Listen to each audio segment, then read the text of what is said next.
একসময় প্রাণবন্ত নগরী হিসেবে মাথা তুলে দাঁড়িয়েছিল গাজার সবচেয়ে ঘনবসতিপূর্ণ জেইতুন এলাকা। দখলদার ইসরায়েলের মুহুর্মুহু হামলায় আজ তা পরিণত হয়েছে ধ্বংসের নগরীতে।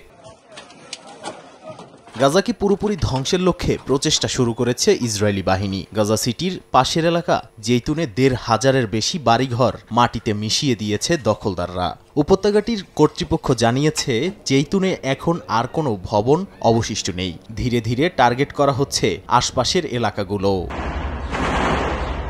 ইসরায়েলি সেনারা শুধু বোমাবর্ষণেই থেমে থাকেনি। রোবট, কোয়াডকপ্টার, ড্রোন আর ভারী যন্ত্রাংশ ব্যবহার করে প্রতিদিন গড়ে ৬০টির বেশি ভবন গুঁড়িয়ে দিচ্ছে বলে জানায় গাজার সিভিল ডিফেন্স। এমনকি ধ্বংস করা হয়েছে রাস্তাঘাটও। তাই উদ্ধার কার্যক্রমও ব্যাহত হচ্ছে। আর এসব ধ্বংসযজ্ঞের কারণে ৮০% পরিবার আজ ঘর ছাড়া। তারা আশ্রয় নিয়েছে পশ্চিম ও উত্তরের দিকে। শুধু জেইতুন নয়, গাজা সিটির সাবরা সহ বেশ কয়েকটি এলাকা মিলিয়ে আগস্টের ৬ তারিখ থেকে এ পর্যন্ত ১০০০-এর বেশি ভবন ধ্বংস হয়েছে।